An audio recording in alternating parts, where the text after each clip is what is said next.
Bom, então vamos ver aqui o capítulo 7 então, do manual é... Onde está aqui a setinha? Está aqui. É a doutrina acerca da salvação, ali no cantinho, soteriologia. Então, soteria, no grego, significa salvação. Soteria. É por isso que quem nasce em Salvador, eles chamam de soteropolitano. O Jaro não, ele é atibaiano. Então nós temos essa palavra soter, é Salvador, soteria, salvação. Então a soteriologia são aí os oráculos acerca da salvação. Eu coloquei aqui uma citação das Confissões, que eu particularmente acho muito bonita essa citação, que se encontra nas Confissões na altura em que o escritor Santo Agostinho está falando sobre os 5 sentidos, porque ele é um filósofo também, e ele mescla as realidades observáveis, né, como os 5 sentidos, com a teologia. E ele faz uma mescla aqui dos 5 sentidos com a ação sobrenatural de Deus buscando o pecador. Como as confissões foram escritas em forma de oração, né, e na primeira pessoa, então ele coloca dessa forma: tu me chamaste, aqui falando da audição, tu me chamaste e teu grito rompeu a minha surdez. Fulguraste e brilhaste, e tua luz afugentou a minha cegueira. Espargiste tua fragrância, e respirando-a suspirei por ti. Eu te saboreei e agora tenho fome e sede de ti. Tu me tocaste, e agora estou ardendo no desejo da tua paz. Então são 5 sentidos que ele menciona aqui, e ele mostra a ação graciosa de Deus na administração da sua graça irresistível. Então nós vemos aqui a irresistibilidade da graça aqui, e a ação divina despertando a pessoa. Ele era cego, Deus dá a visão, ele era insensível, Deus faz com que ele começasse a sentir as coisas, tudo mais, a surdez, enfim, cada um dos sentidos.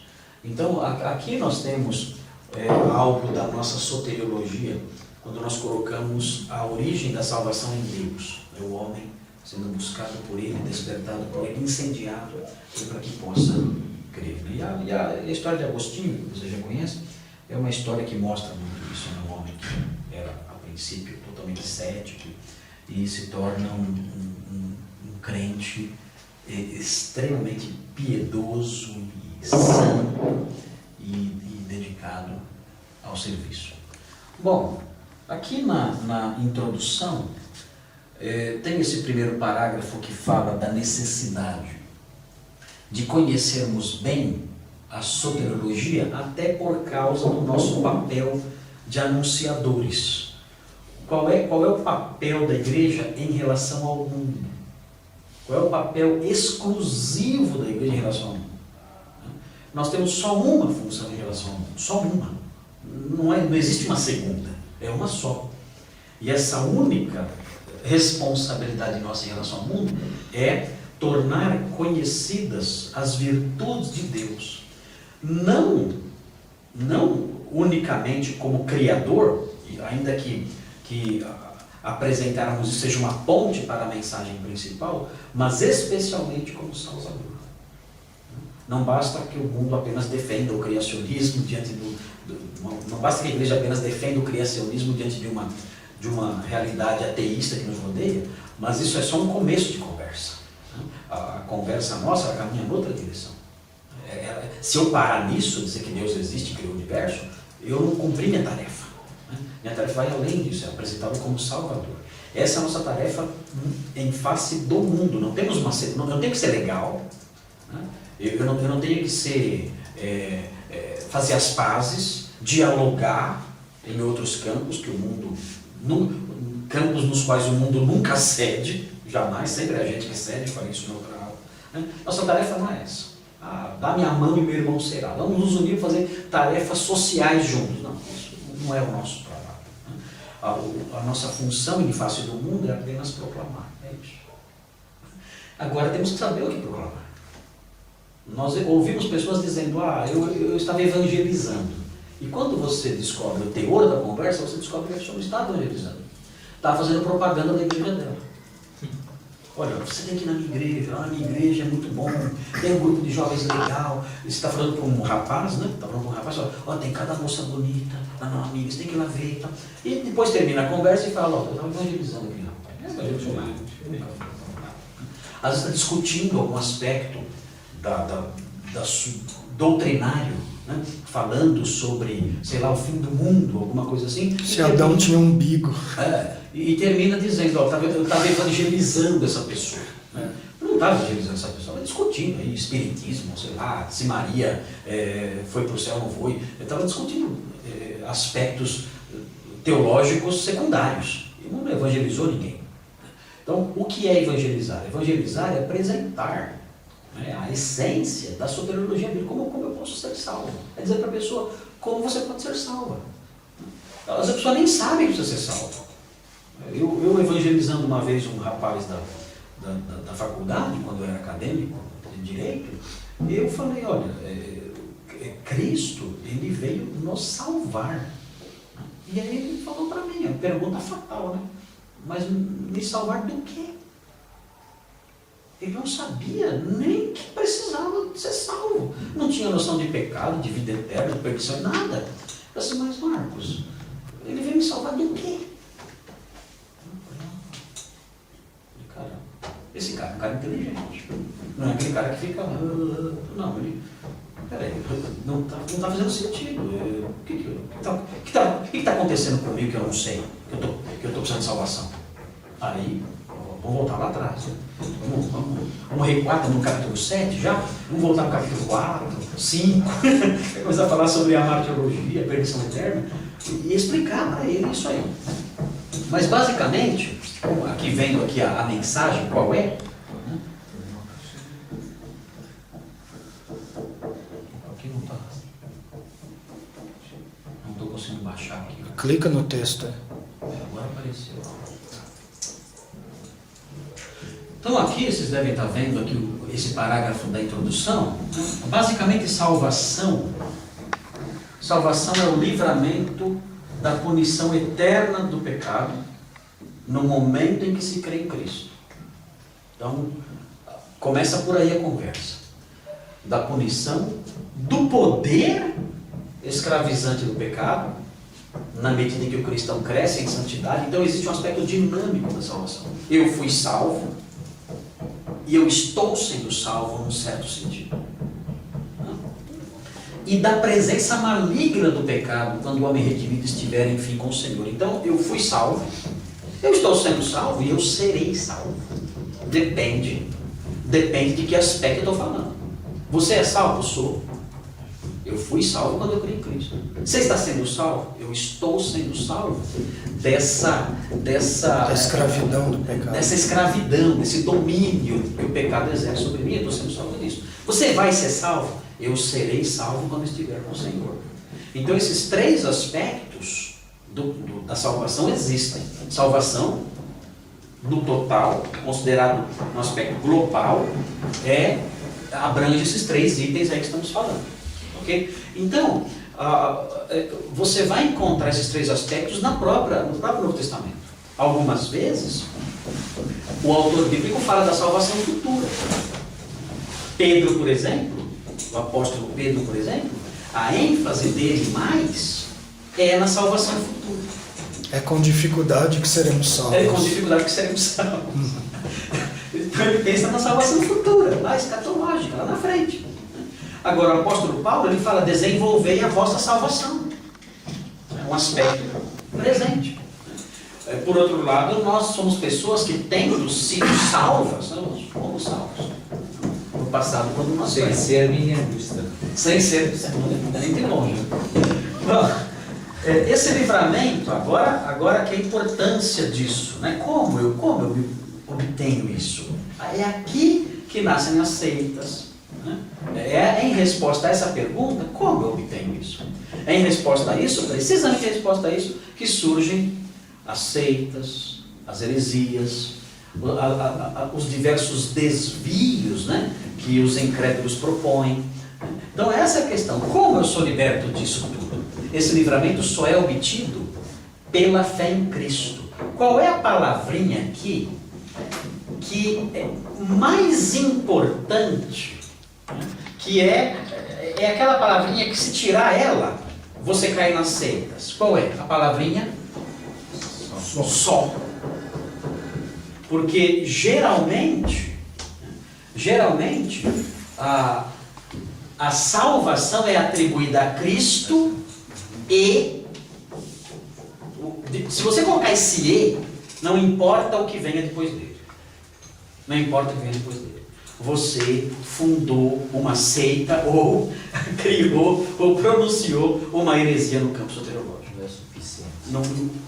Cristo não é suficiente. Então, esse livramento só é obtido pela fé em Cristo. Só. Se eu colocar alguma coisa a mais, a coisa complica. E isso aqui, esse só, é tão importante, e no entanto, na atualidade, é a palavrinha mais negligenciada, inclusive no meio evangélico. Quando eu era garoto, nenhum evangélico tinha dúvida disso. Quando eu era garoto, falar isso no meio evangélico, seja em qualquer vertente evangélica, qualquer uma, dizer isso era como falar que a água é molhada. Ninguém precisava brigar por causa disso. Era uma coisa, era ponto pacífico, era como dizer que Deus existe. Era uma afirmação teológica no mesmo nível disso. Ninguém discutia esse assunto. Hoje, como dizem por aí, né? A cada 20 anos, você tem que reafirmar coisas básicas.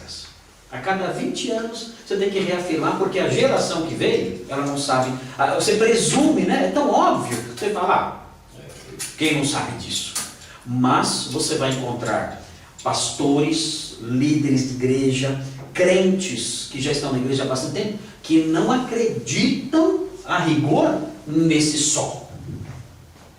Qualquer pessoa, por exemplo, qualquer pessoa que não crê na segurança de salvação, que crê que você perde a salvação, essa pessoa que crê nisso e que é um dos desvios soteriológicos mais difundidos no Brasil, em todas as esferas, você vai encontrar gente aqui na redenção. Aqui na redenção, você vai encontrar gente que crê na perda da salvação. Você vai encontrar gente que vai falar assim para você: olha, o que importa para mim é não perder minha salvação. Eu já escutei isso de membro aqui da igreja. Falou isso para mim. Eu não sei o que fazer mais para enfiar na pessoa. Só vai ter que ser no soco, porque na palavra não está resolvendo. Vai ter que ser na cinta, vai ser no corpo. Porque como é que eu faço para botar para essa pessoa que a salvação não tem que... eu não posso perder, né? Mas isso é tão difundido em todas as áreas, né, que é raro ver uma igreja cujos membros estão fortemente consolidados e alegres e desfrutando de uma alegria real por sua salvação. É raro ver isso. Então, você vê as pessoas que creem na perda da salvação. Ok, perdeu a salvação. E agora? Como é que eu ganho ela de novo? A primeira foi pela fé. E a segunda? Sabe como que é a segunda? É pela reconciliação com a igreja. Então já não é mais pela fé. A primeira salvação que eu obtive foi pela fé. A segunda já não é. A segunda, você descreu e agora está crendo de novo? Não, eu sempre criei. É que agora eu estou voltando. Então a segunda salvação sua você obteve pelo abandono daquele pecado, né, aquela coisa que estava fazendo, e pela reintegração na igreja. Aí você ganhou a segunda salvação pela segunda vez. E a terceira, como é que vai ser? E a quarta? E a quinta? Isso é com penitência. Aí vai indo. Ou seja, a salvação acaba sendo pelas obras. E alguns já assumiram isso. Alguns evangélicos já assumiram isso. Você chega e fala assim para um evangélico, até um pastor evangélico, como é que a pessoa é salva? Pela fé. Aí você fala, só pela fé? A pessoa vai falar, veja bem. Bom, quando ela fala isso... Mas tem que seguir. Mas tem que seguir, você tem que estar lá firme lá, senão... Então, ou seja, é a fé mais o zelo, a firmeza ali na igreja. Então, aliás, foi o que aconteceu naquele debate do Vejam Só lá, que estava conversando com o pastor da Assembleia de Deus. Ele falou isso. O Heber Bocarelli perguntou para ele: a gente é só pela fé? Pela fé. Só pela fé? Ele: não. Tem os requisitos. Pronto. Ali nasceu uma seita. Ali naquele momento, ele e um católico estão juntos, ele e as seitas estão abraçados. Aquilo não estou mais falando com um evangélico. Não estou mais falando com um pastor bíblico. Não estou falando com algum sectário qualquer. Sei lá, interessa o nome da denominação dele, é um sectário. Muito bem, então é muito importante esse só. Então não está aqui por acaso. Esse livramento só é obtido pela fé em Cristo como Filho de Deus que morreu pelos pecados da humanidade, mas ressuscitou dentre os mortos para a justificação de todo o que crê. Ok? Então esse é o Evangelho. O Evangelho é isso. Olha, você tem que crer em Cristo como Filho de Deus, que veio aqui e morreu pelos pecados, mas ressuscitou, está vivo, e você tem que crer nele como aquele que sofreu as consequências da sua vida. Depositar nele sua confiança. Essa fé que o recebe, como na linguagem de João, né? É a fé que o recebe. Fala, não, ele é o meu Salvador, eu não confio mais em nada, mas nele só, na sua obra, naquilo que ele realizou por mim, só nisso eu confio para a minha salvação. Isso é a fé salvadora. Bem, pastor, estou pensando aqui, inclusive, os legalismos. Mulher não pode depilar, mulher não pode usar calça comprida, mulher não pode. E há uma pena para isso. A pena qual é? Cuidado, você pode perder sua salvação. Então, ninguém vai dizer assim, olha, se você se maquiar, você vai perder a salvação, mas não abuse. Você está numa linha de risco. Você se maquia demais e começa a faltar na igreja, de repente coloca uma saia um pouco mais curta e de repente, cuidado. Você não sabe onde está a linha que separa você, que tira você da salvação e coloca você na não salvação. Você não sabe qual é essa linha. Aí que você já cruzou. Você já não vai na igreja faz 3 semanas. E ainda bota essa cara cheia de maquiagem. Você já está bem perto. Se você não está na linha, né, você talvez tenha até passado. Ok. Bom, em sua plena consumação, a salvação abrange a alma do crente, que é levada ao céu quando chegar a morte. Esse é um ponto que nós veremos, inclusive, na soteriologia. Na escatologia, a doutrina do sono da alma, que é a escatologia pessoal. Então nós veremos esse desvio que há hoje em dia, que muitos crentes, inclusive ortodoxos nas igrejas comuns, acreditam nisso, na psicopaniquia. A psicopaniquia é o sono da alma. Então isso é adotado pelas seitas. A Adventista do Sétimo Dia, por exemplo, crê na psicopaniquia. Nós não cremos nisso. Nós cremos que o crente, quando morre, a sua alma é levada ao céu. Ok? Atos 7:59. O que nós temos lá? Oração de Estevão. Pode ler? Pode ler. Enquanto apedrejavam Estevão, este orava: Senhor Jesus, recebe o meu espírito. Ok. Olha aí uma evidência da expectativa de Estevão de estar com o Senhor depois da morte. Então esse texto e outros textos que nós veremos mostram isso claramente. Tá? Veja Filipenses 1:23, Paulo dizendo: eu quero partir e estar com Cristo.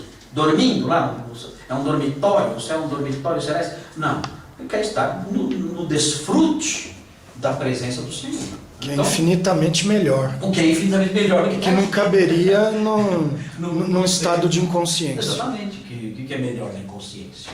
Fui ao enterro de um adventista amigo, falecido. Aí o líder da igreja falou assim: não vamos demorar muito agora, que o anjo da guarda está esperando lá na boca do túmulo. Ele falou isso? Falou isso. Brincando, né? Foi brincando? Não. O anjo da O guarda anjo da guarda está esperando na boca do túmulo. É um coveiro, o anjo da guarda é coveiro. E o que ele ia fazer que ninguém sabe. Ele ia cantar, nananenê. Fazer o quê? Para que Exatamente. precisa, né? Você falava não. Na verdade, eu queria fazer uma pergunta Pode fazer. de 1 Pedro, no capítulo 2, que ele diz assim: desejai ardentemente o genuíno leite espiritual, para que por ele vos seja dado crescimento para a salvação. Uhum. Esse crescimento, assim, a gente pode entender como esse crescimento para a salvação? Uhum. É um crescimento no campo da salvação. Porque a preposição grega, certamente, eu não estou vendo a língua grega aqui agora, mas a preposição grega, que é usada, geralmente traduzida dessa forma, é a preposição eis. Eu não estou com o grego aqui. Tem aqui, né? Mas até ligar. Até ligar vai demorar. Deixa eu buscar. Se tiver lá. Qual é o... 1 Pedro 2:2. Qual é o versículo? 2:2. Então, se for essa preposição, a preposição eis, ela é uma preposição que ela indica para, né? Para no sentido de em direção a. É isso mesmo. É eis mesmo? Então, é a preposição que eu tinha imaginado. Essa preposição, ela tem um sentido de em direção a uma esfera. Em direção a uma esfera. Tá? Tem uma realidade, e essa preposição dá essa ideia de ir na direção dessa esfera. Ok? Então, certamente, Pedro, considerando o sentido que ele usa a palavra salvação, que é geralmente o sentido mais escatológico. Qual que é a 2 Pedro? 1 Pedro 2:2. Ele já achou lá, a palavra eis mesmo. Tá. Então, o que ele está dizendo é o seguinte, olha, para que vocês cresçam na direção dessa esfera escatológica que é a salvação. Vocês cresçam nessa realidade, obrigado. Vocês cresçam nessa realidade para a qual vocês estão caminhando. Então, o que nós temos aí, na verdade, seriam dois sentidos, dois aspectos de salvação. O aspecto presencial, em que eu cresço nela, e o vislumbre do aspecto escatológico. Eu estou crescendo na direção de algo, que é a salvação no aspecto pleno. Esse seria o sentido. O que ele está mencionando antes são os efeitos disso, que ele fala: despojando-vos de toda maldade, dor, hipocrisia, para caminhar nesse rumo, né? Para seguir esse rumo. Qualquer coisa, quando você Sim. muda aqui, ele não muda necessariamente lá embaixo. Sim, é a preposiçãozinha eis, soteria. Exatamente a palavra que nós vimos aqui, soteria, e a preposiçãozinha eis que eu tinha mencionado para você. Então, o que Pedro está dizendo, num versículo como esse versículo encerra a dinâmica da salvação presente, em que eu vou abandonando as coisas ruins e tudo mais que atrapalham, e estou caminhando, crescendo na direção dessa esfera escatológica que eu vou alcançar um dia, né? Mas da qual eu já desfruto hoje alguma realidade, porque estou crescendo naquela direção, tá? Rumo à salvação escatológica. Okay? Não é crescer para adquirir a salvação, é crescer na realidade que um dia será plena lá no futuro. Eu estou sendo salvo, você falou. Eu estou sendo salvo, caminhando para aquela... É o mesmo que desenvolver a vossa salvação com temor e tremor. É a mesma coisa. É a vida escatológica. Só que Pedro ele olha mais pro É a vida futuro. escatológica. É a vida escatológica que o João falou agora. A busca da santificação. Viver aqui como se estivesse Como se vivendo estivesse lá. Só que aí ele não está falando viver como se estivesse lá. Crescendo aqui, já na direção daquilo que vai ser lá. Não é que a pessoa está adquirindo, porque a ideia de aquisição da salvação através disso tudo é a ideia da justiça infusa. Você vai adquirindo a salvação por seu esforço próprio. Então essa ideia é totalmente estranha. Ele está para as obras, né? Aí vai para as obras, o catolicismo aí reina soberano, né? Você tem que adquirir a sua salvação ao longo do tempo. Só vai descobrir se você é salvo quando você chegar lá. Você não vai ter certeza da salvação aqui. Porque a justificação, que para nós é um evento passado, para o católico é um evento futuro. Deus me declarou justo quando eu criei. Para para o católico, Deus vai me declarar justo quando estiver diante dele. Ele vai olhar para mim e falar, Fazer as contas. não deu. É purgatório. 9 fora nada. Aqui vai aqui. Pela maneira né? Você não pode entrar porque está em débito.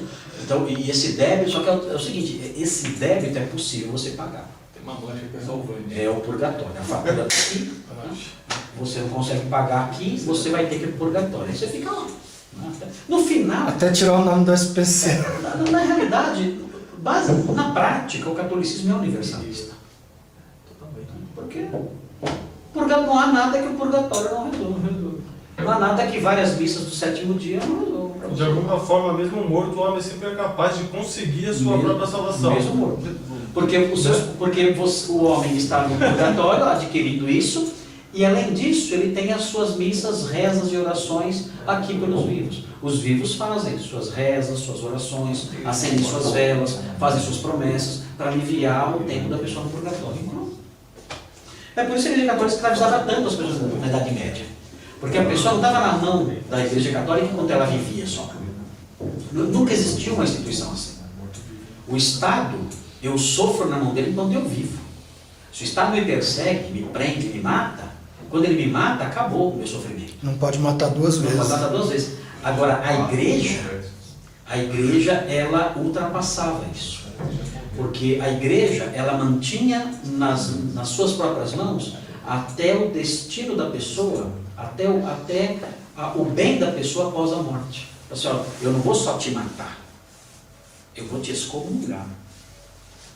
Então, você vai morrer, e não só você, mas os seus familiares também.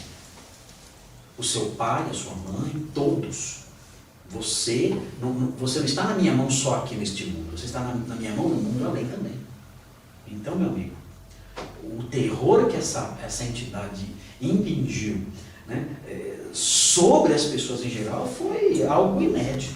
Nunca existiu isso, a escravidão que a Igreja Católica trouxe sobre os povos na Idade Média até hoje. Não existe nada na Terra. Influenciava também aos descendentes? Sim. Olha, eu vou excomungar você, toda a sua casa e todos os seus descendentes. Eu faço o que eu quero, eu tenho a chave do céu. Acha que ficou rico à toa? Eu tenho a chave do céu, faço o que eu quiser. Faço o que eu quiser. Se eu quiser tirar do céu e jogar para o inferno, eu faço.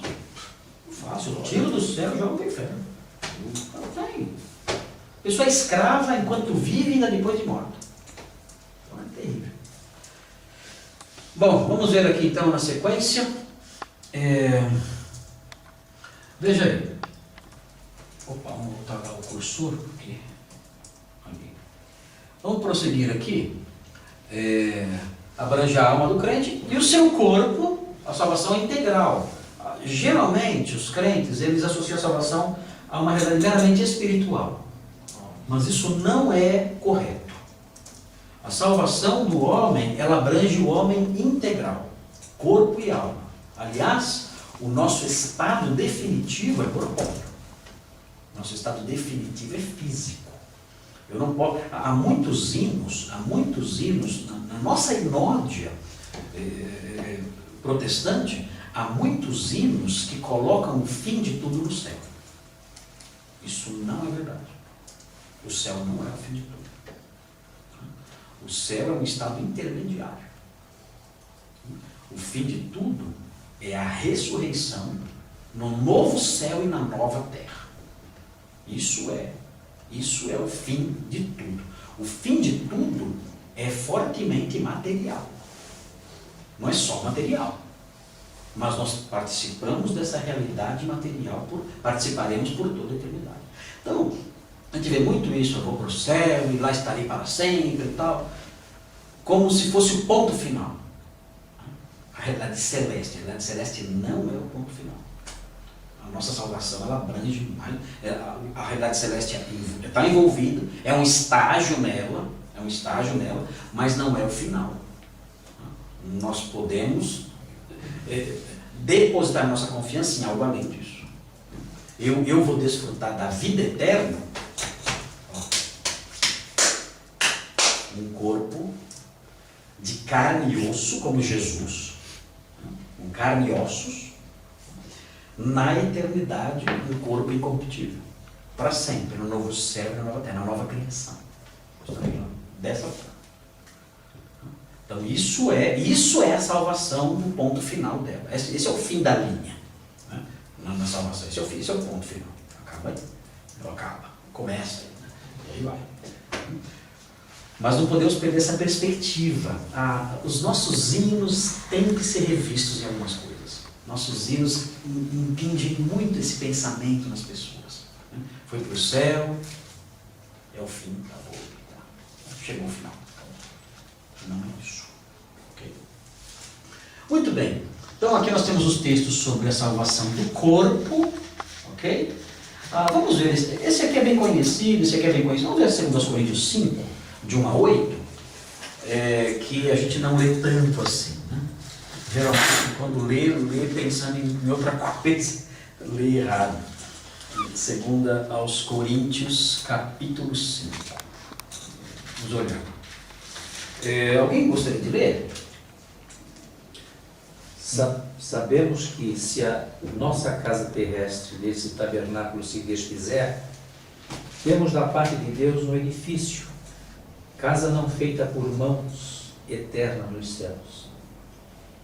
E por isso, nesse tabernáculo gememos, aspirando por ser revestidos da nossa habitação celestial.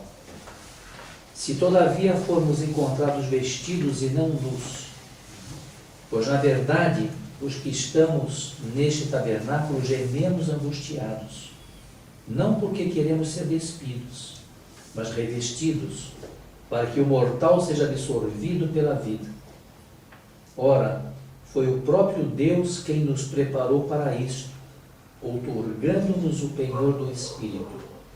Temos, portanto, sempre bom ânimo, sabendo que, enquanto no corpo estamos ausentes do Senhor, visto que andamos por fé e não pelo que vemos, entretanto estamos em plena confiança, preferindo deixar o corpo e habitar com o Senhor.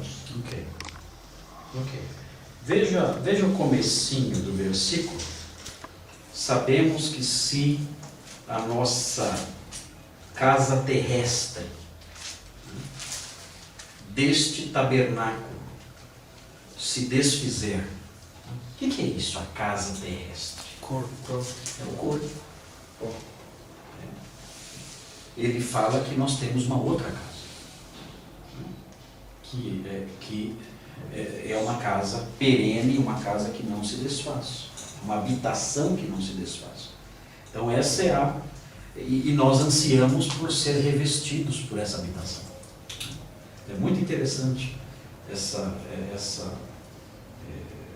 apresentação que o apóstolo Paulo faz aqui da salvação nesse aspecto corpóreo e escatológico.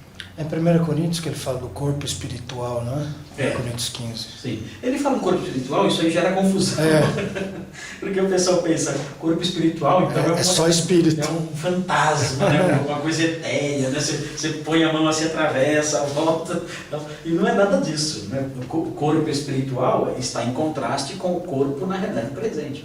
O corpo espiritual é o corpo incorruptível, o corpo transformado. Não é que Tanto que é um corpo. Tanto que é um corpo, não é que é um corpo feito de, sei lá, ectoplasma. É o geleia do caça-fantasma. Então, não é assim, né? Ectoplasma é grave. É corpo espiritual no sentido de que está em oposição a esse corpo que é um corpo de matéria que se desfaz. O corpo espiritual é de uma matéria incorruptível, que não se deteriora. Esse é o sentido de corpo espiritual. Muito bem. Prosseguindo então aqui. Tudo bem até aqui? Tudo bem? Então vamos, né? Vamos resgatando esses conceitos aos poucos. Gente, isso para nós desta classe são coisas elementares. Mas isso não é elementar para a Dona Maria. Cada dia menos. Nós estamos numa época em que nós presumimos algumas coisas e ficamos surpresos. Talvez até dentro de casa você fique surpreso algum dia quando você falar alguma coisa e a sua mulher olhar para você e falar, não, mas não é assim. Peraí, mas o que não é assim? Não, mas é isso aí que você está falando agora. Você se assusta até com a sua esposa, ou até com seus filhos, suas filhas. Poxa, sério que você não sabia disso? Ou até com parentes seus, pessoas que você conhece há muito tempo, você dizer uma coisa, a pessoa não. É assim. E você descobrir então uma realidade que é falha, é manca, bem próximo. Caso uma vez Jesus usava banheiro depois de ressurreto. Que questão mais irrelevante, né? Ok, vamos ver aqui a predestinação. Nós vamos ver agora então alguns itens, na realidade são itens que são ligados, olha aqui, são diferentes aspectos que compõem a doutrina da salvação. Então eu enumerei aqui, eu consegui classificar isso, acho que tem mais de 10, eu acho, né? Bastante, acho que tem mais de 10 itens que eu fui separando, e não fiz essa separação forçada. Não, a Bíblia enfatiza todas elas muito. A Bíblia enfatiza todas elas. O que é engraçado é que a gente vê em alguns livros, para tudo se fechar bonitinho, o pessoal às vezes força um pouco algumas coisas. Força, vai estar um encaixe ali, não, está aqui, tá, e forçou e encaixou. Né? Mas realmente, sendo muito honesto, né, com isso, eu comecei a enumerar os vários aspectos da salvação na Bíblia e fiquei surpreso com o número de ângulos através dos quais você pode olhar a soteriologia. Há vários ângulos, várias realidades ligadas à soteriologia que são sutilmente, às vezes sutilmente distintos e às vezes fortemente distintos, formando um todo, né? Formando como é que se chama? Uma estrutura? Não, algo com muitos ângulos. O que é isso? É um polígono? Não sei. O quadrado, quando tem as 3 dimensões lá, ele é um cubo, né? Agora não sei como que é um polígono quando tem várias dimensões, não sei o que ele é. Mas enfim, mas aparece isso na Bíblia de modo até relativamente claro, com palavras distintas, enfatizando aspectos distintos, às vezes fortemente distintos, às vezes não tão fortemente distintos. Mas o primeiro que aparece aqui, eu tentei colocar isso mais ou menos numa ordem cronológica. Eu tentei colocar isso numa sequência, na forma como isso acontece na história. Okay? Então a primeira coisa que aparece é a predestinação. Não há como negar a realidade da predestinação, por mais que o arminianismo e a teologia brasileira negue isso, né? Teísmo aberto, pentecostalismo, essas vertentes, se tiver que pensar um pouquinho mais, já não é verdade. Se eu tenho que pensar mais um pouquinho, não é verdade. Então, é triste ser assim, né? Porque há uma redução da realidade divina aos limites do cérebro humano, e geralmente cérebros não muito avantajados. Então aí complica demais. Porque eu não tenho só que limitar a verdade divina ao cérebro humano. Eu tenho que limitar a verdade divina ao cérebro humano daquela pessoa que não tem lá um cérebro muito bom. Então aí complica demais. Eu não posso fazer isso. Eu não posso. A realidade divina, ela é real, quer eu entenda, quer não. Se o mar inteiro não cabe nos meus olhos, né, eu não posso dizer que ele é menor. Eu não posso falar, não, eu não creio, ele é só desse tamanho aqui, porque não cabe na minha visão.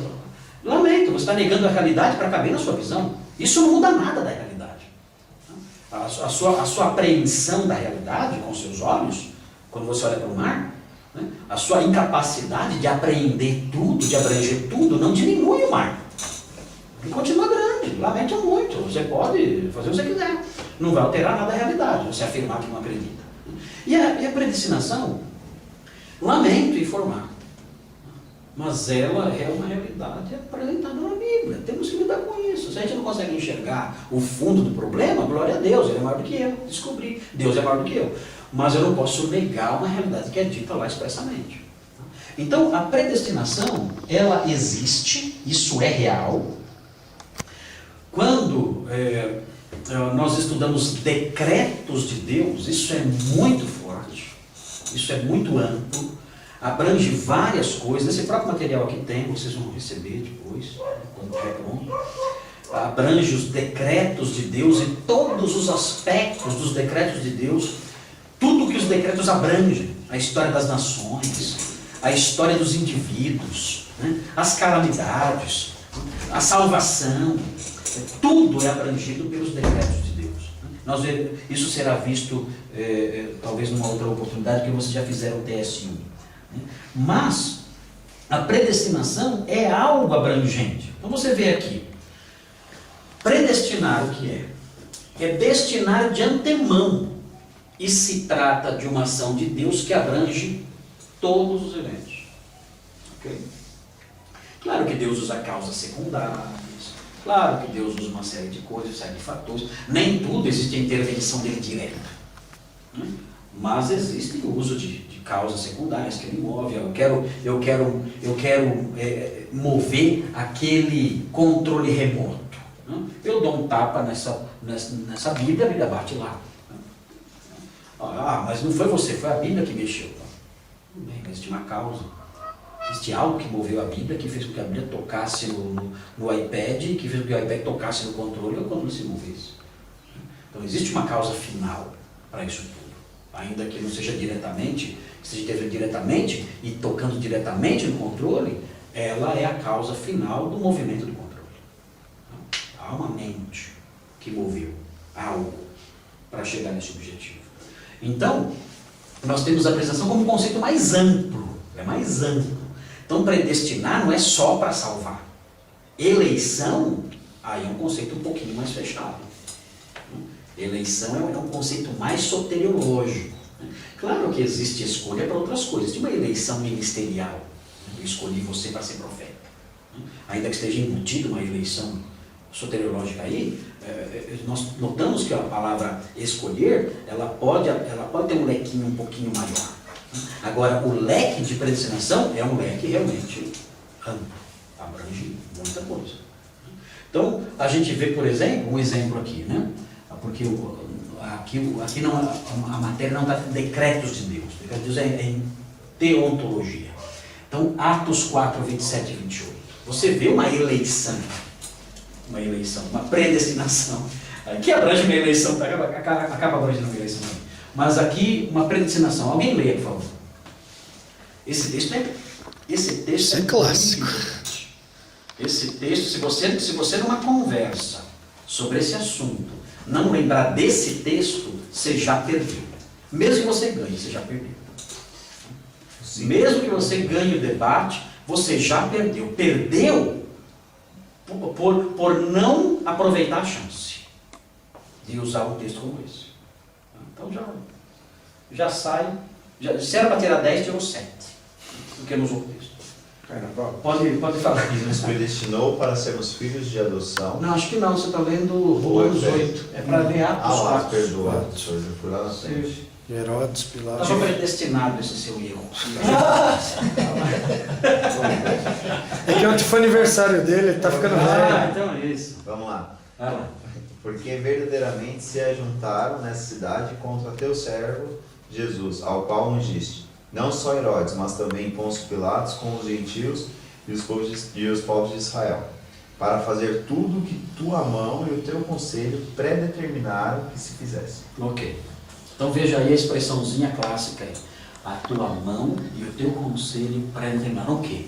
O que Herodes e Pôncio Pilatos e os povos de Israel iriam fazer. Abrange até isso aí. A predestinação então é um conceito amplo. É isso que é importante, porque geralmente quando em conversas você fala de predestinação, as pessoas sempre ligam a predestinação só a salvação, não a todos os atos. Isso. Aí, só a salvação é uma coisa mais para eleição. E olhe lá, E, como eu falei, tem a eleição um pouquinho mais aberta também. Você ia terminar o seu pensamento? Então, porque daí se você trabalha com a predestinação só para salvação e deixa as consequências da vida, você acaba caindo no livre-arbítrio, dizendo que você pode escolher tudo conforme você quer. E aí lá no final, se você for predestinado de Deus, lá no final você pode escolher a sua salvação. É interessante, porque aí se eu coloco a prestação só nesse aspecto da salvação e deixo tudo de fora, a coisa fica toda solta. Fica tudo solto. Mas no final, Tem que... Deus predestinou para a salvação, então dá certo lá. Deixa a coisa rolar, no final eu vou lá e salvo. Né? Mas não é isso o que a predestinação indica. E a linguagem bíblica sobre esse assunto não é essa. Tanto que nós lemos as confissões no comecinho, um pedacinho dela. Nas confissões, por que as confissões existem? Por que Agostinho escreveu as confissões? Porque ele quer contar a história da salvação dele, agradecendo a Deus. É uma oração de gratidão e de louvor a Deus pela sua salvação. Quando começa a história da salvação dele? Quando ele é criança, bebê. Quando ele nasce. Quando ele nasce. Ele chora pelo leite materno. Quando ele nasce. Ele não começa a história dizendo, olha, Eu fui na campanha. Fui numa campanha. Eu estava debaixo de uma árvore e Deus falou comigo. Não. Os livros da época, os comentaristas estudiosos sobre Santo Agostinho, eles dizem o seguinte: os livros da época, havia vários livros dessa natureza, da natureza que Agostinho escreveu, Confissões. Confissões não foi uma original, né? Existiam outras autobiografias, mas todos eles mostravam um momento em que, olha, daqui para frente, aí sim, daqui para trás, não valia nada. Né? Aqui eu encontrei o platonismo, então aí tudo se fez novo. Existe isso nas confissões, mas ele não despreza o passado, porque ele vê em tudo o que aconteceu, inclusive quando ele chorava para mamar. Ele via nisso a ação de Deus, moldando a história e o caráter dele, tendo em vista a salvação futura. É uma coisa extraordinária isso aí. Então, ou seja, a minha salvação não começou embaixo da vida. A minha salvação começou quando eu nasci, no lar que eu nasci, com os pais que eu tive, né, com a educação que eu recebi. Eu comecei, naqueles anos, eu comecei a sentir a angústia deste mundo, a angústia da realidade presente, a frustração, o medo. E tudo isso, o Senhor estava lá, criando isso, para que meu coração se cansasse e no final buscasse descanso do Senhor. Desculpa aí. Aí cada lágrima do bebê é uma ação salvífica de Deus. Aí desculpa, né? Mas eu tenho que parar e dizer, Senhor, agora eu quero olhar para a minha história. Aí eu não vou mais olhar para trás, meu passado foi frustrado, quanta desgraça. Opa, amiguinho, essa é sua história da redenção. Essa história é maravilhosa. Louve a Deus pelo barraco que você morou. Louve a Deus pela fome que você passou. Tanto é que Deus usa cada evento da sua história. Então, isso aí transforma a minha história numa história gloriosa. Eu não fico mais, que meu pai era alcoólatra, minha mãe, eu apanhava do professor. Se tivesse não diferente. Não é mais assim. Se tivesse diferente, se tivesse conhecido. Não, acabou. Isso não existe mais. Acabou. Quando eu tenho essa perspectiva da predestinação. Agora, se tira a predestinação, tudo vira acaso. Foi acontecendo. Então, Deus um dia foi lá e salvou. Mas a perspectiva agostiniana, ele eleva a história do cristão a um nível que, meu Deus, só salva para dizer o quê? Senhor, obrigado por cada lágrima que eu chorei, por cada frio que eu passei, por cada momento que eu passei, as angústias que eu enfrentei na infância. Porque lá estava o Senhor, trabalhando no meu coração até o momento certo. Então, isso é fantástico, senhor. Gente, para mim, não tem para ninguém. E o aspecto de agora, como crente, ver a atuação de Deus em livramentos que às vezes você teve, e você fala, hoje eu sei porque tinha que acontecer como aconteceu.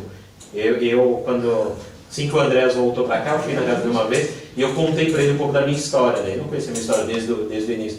E aí eu falando para ele sobre isso, né? Olha, Deus me predestinou, e eu vejo isso, é muito claro isso para mim, né? A doutrina da predestinação isso é muito claro para mim, porque eu vejo na minha história. Eu olho para mim, para os livramentos que Deus me deu quando eu tinha 4, 5 anos de idade. Eu sei coisas que aconteceram na minha história que, se não tivesse acontecido, não seria a história da minha vida. E tinha que ser daquele jeito porque Deus já tinha traçado. É impressionante olhar para a nossa vida. E essa é a concepção que Agostinho descobriu.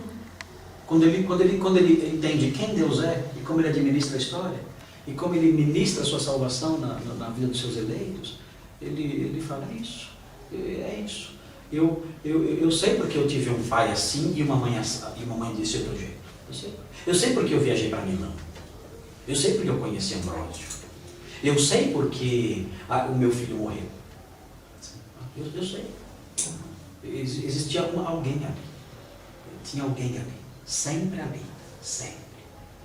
Eu gosto muito da história. Eu gosto muito da história de José, justamente por causa disso. Porque José, ele olha, depois que ele está lá, que ele é o governador, ele olha para trás e ao invés de ele crucificar os irmãos por ter feito tudo isso com ele, ele agradece. Foi por causa de vocês que eu estou aqui hoje. Porque vocês me venderam. Aliás, ele atribui a Deus isso. Sim, mas assim, Deus utilizando de vocês para benefício, né, do povo. Vocês fizeram isso. Mas foi Deus, era Deus trazendo a gente para o Egito. Aquela cisterna que eu caí lá, Deus estava ali dirigindo a situação e para trazer o capitão. Era necessário que se cumprisse, quando vocês falam que se cumprisse a escritura da mente de Deus, né? Não a escritura aqui, não, mas a escritura da mente de Deus, né? O seu plano. Já estava escrito. E é curioso, o grande problema qual é nisso aí? É a questão, que aí já sai da soteriologia, que é a questão como é que Deus pode usar o mal sem tornar culpado. Então Deus é o culpado que aconteceu com José. Não. Vocês, irmãos de José, são culpados. Acaba até Judá mais ainda. Como isso acontece, Calvino fala, não sei. Fantástico, né? Então se Calvino fala não sei, né? Vamos ficar com não sei, que é a douta ignorância do Calvino. Estou lembrando Jesus preso e Pilatos, que tem autoridade para te soltar e matar. Não tem autoridade nenhuma. A autoridade que você tem é igual. Você não teria nenhuma autoridade se não fosse igual. Pastor, Sim. então, por essa perspectiva, predestinação e predeterminação, a princípio, são coisas sem distinção entre si. Eu mesmo Não, é a mesma coisa. É a mesma coisa. Ele pré-determina ou ele pré-destina. Acho que talvez pré-determinação é um pouco mais pessoal, evoca um planejamento maior. Algo determinado previamente. Agora, destinação, a palavra destino, ela não é muito boa, né? Então, mas a prestação não foca na salvação, não. A prestação continua focando nos eventos em geral. Ainda que a salvação seja um dos aspectos que ela abrange. Mas ela é um termo mais aberto, a prestação, tá? Ou pré-determinação. Tá? Agora, o que é mais fechado, como eu mencionei, é a eleição. Nós vamos primeiro ver aqui, Romanos 8, 29 e 30. Pastor, o problema não da predestinação, mas acho que uma outra palavra que dá uma confusão é a presciência. Ah, tá. Mas a presciência, ela não é um ato salvífico. Ela acaba causando um pouco mais de confusão com relação, porque ela é muitas vezes entendida como sinônimo, predestinação e presciência, e às vezes... E não é a mesma coisa. É a mesma coisa. A presciência não está aqui porque a presciência não é um ato salvífico, é um atributo de Deus. Predestinar é uma coisa mais ativa. Eu determino antes. Agora, presciência... É onisciência. É a onisciência em relação ao futuro. É isso. Então, por isso não é um ato salvífico. Por isso não está aqui, ainda que a gente vá tocar nisso em algum momento aqui. Ok? Vamos ver então Romanos 8, 29 e 30. Eu acho muito empolgante essa faceta da teologia. A salvação. É muito lindo. É lindo. É muito lindo. Que é a nossa história. É a nossa história. Então a gente sabe o que está falando. Não é a história só de Agostinho, é nossa. É a nossa história. Isso aqui sai do papel. Exatamente. E vem pra gente. Exatamente. Caramba, eu tô aí. Sou eu lá. Né? É muito joia isso A aí. gente vê o nosso retrato. Exatamente. É o nosso retrato. Legal. Romanos 8, 29 e 30. Pois aqueles que de antemão conheceu, também os predestinou para serem conforme a imagem de seu filho, a fim de que ele seja primogênito entre muitos irmãos. E aos que predestinou também chamou, e aos que chamou também justificou, e aos que justificou também glorificou. Ok? Então, Romanos 8, 29 e 30 mostra a predestinação no aspecto mais soteriológico, mais salvífico, ainda que ela tenha um aspecto mais amplo. Assim como, na sequência aqui, é importante, a predestinação está ligada a quê? A escolha do Senhor, não há predestinação por mérito. Então, cuidado com isso. Por quê? Porque o arminianismo, ele tem que lidar com a palavra. Ele não pode apagar a palavra da Bíblia, senão ele vira testemunho de Jeová. Então ele não está afim de pagar esse preço. Então o que ele faz? Ele fala, não, ele predestinou, mas é porque ele viu antes a pessoa e viu que a pessoa ia ser legal. Seria presciência. A presciência de Deus fez com que ele visse quem merecesse, quem ia ter fé. E aí ele escolheu. Aí acaba a graça. Aí tem mais graça. Aí a predestinação é por obras. Efésios 1, 5 a 11 mostra que não foi 5 e 11 mostra que não foi assim. Quem começou a ler e parou? Eu. Então, Jairo, você também? Não, você já leu agora o texto. Mas é Efésios 1, 5 e 11, o Jairo vai ler para nós? Se o cachorro lá fora deixar. Nossa, esse cachorro tá Agitado, hein? Estou ensaiando. Diz Efésios 1, assim, 5 e 11. diz assim: em amor nos predestinou para sermos adotados como filhos, por meio de Jesus Cristo, conforme o bom propósito da sua vontade. O 11. Nele fomos também escolhidos, tendo sido predestinados, conforme o plano daquele que faz todas as coisas segundo o propósito da sua vontade. Ok? Então, o que eu quero enfatizar nesses versículos é o beneplácito da sua vontade. Ou seja, a causa está nele, na vontade dele e não em nós. Ok? A eleição, a predestinação tem uma causa. Onde está a causa? Na vontade insondável, soberana, imutável de Deus. Eu posso até chegar no céu um dia e falar, Senhor, por que o Senhor me escolheu e não escolheu o meu vizinho? E uma coisa, se ele der alguma resposta, com certeza não vai ser porque você outro livro. Isso era melhor. Com certeza não vai ser essa resposta. Eu sabia que você ia ser melhor. Talvez ele diga, eu sabia que isso era o pior. Eu acho que essa resposta nós já temos, né? Essa resposta está aí. Porque eu quis. Mas por que o Senhor quis? Isso é a minha mente insondável. Você quer mergulhar no insondável? Acho que nem na eternidade saberemos isso. Acho que até onde deveríamos saber, já sabemos. Nem a mente glorificada vai conseguir. Deus quis. Porque uma coisa, eu tenho que descartar a outra metade, que sou eu. Não foi por causa de mim. Isso é ponto Foi positivo. apesar de. Foi apesar de mim. e ele fala, ou seja, a causa então está nele.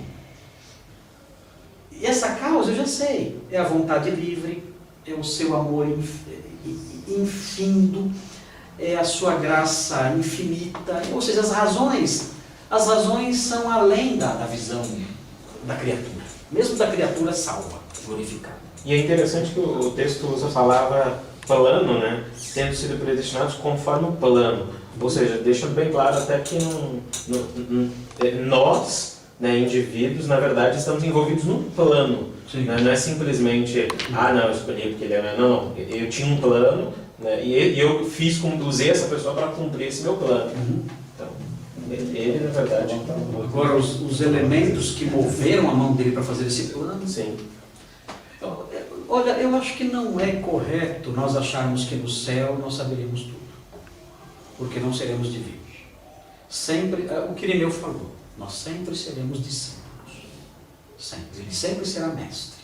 Eu sempre vou chamar ele de mestre, sempre. pelos bilhões e trilhões e zilhões de anos que virão, eu vou sempre chamá-lo de mestre. Se eu chegar perto dele e falar, mestre, ele sempre vai saber mais. Então não tem jeito. Há coisas que nós não saberemos, e louvado seja Deus, que isso é ser Deus. Não tem como chegar a epignosis dos gnósticos, né? O conhecimento, que dizem aí que tem os gnósticos das seitas modernas. Poderosa, né? Isso aí é mais cachaça do que coisa natural. Se houvesse também qualquer outra resposta à predestinação que não fosse a vontade de Deus, tiraria a glória dele. Exatamente. Porque eu te escolhi pela minha vontade, mas por causa dele. Pronto. Tira a liberdade. A liberdade. A graça só. Não é mais gratuito. Porque tem algum motivo, qualquer que seja. Não seja obra, seja qualquer outro. Tem algum mérito ali presente. Exatamente. Ok. Vamos então. O propósito divino importante aqui é Efésios 1:6. O objetivo é a sua glória. Ok? O objetivo é centrado em Deus. Antes de mudar de tópico. Tá. O objetivo é. Oi? Pode ler. Efésios 1:6. O objetivo é a glória de Deus. Porque a história tem esse propósito. Deus salva. E o universo vai ver a salvação dos filhos de Deus. Mas esse não é o propósito final da história. De acordo com a teologia do pacto, esse é o propósito final. O agencismo ensina que o propósito final da história é a salvação. Se é esse, então falhou. O propósito final da história é a glória de Deus, inclusive através da redenção humana. Okay? Então, Efésios 1:6, pode ler. Para o louvor da sua glória, da sua gloriosa graça, a qual nos deu gratuitamente no amado. Ok? Aí o objetivo da predestinação. O louvor da sua gloriosa graça. Ok? Pode começar agora se quiser também. Louvar agora já. Senhor, eu te louvo por sua gloriosa graça, que me elegeu, que me tirou da situação em que eu estava. Bom, nós temos ainda 10 minutos de aula, mas nós vamos por intervalinho.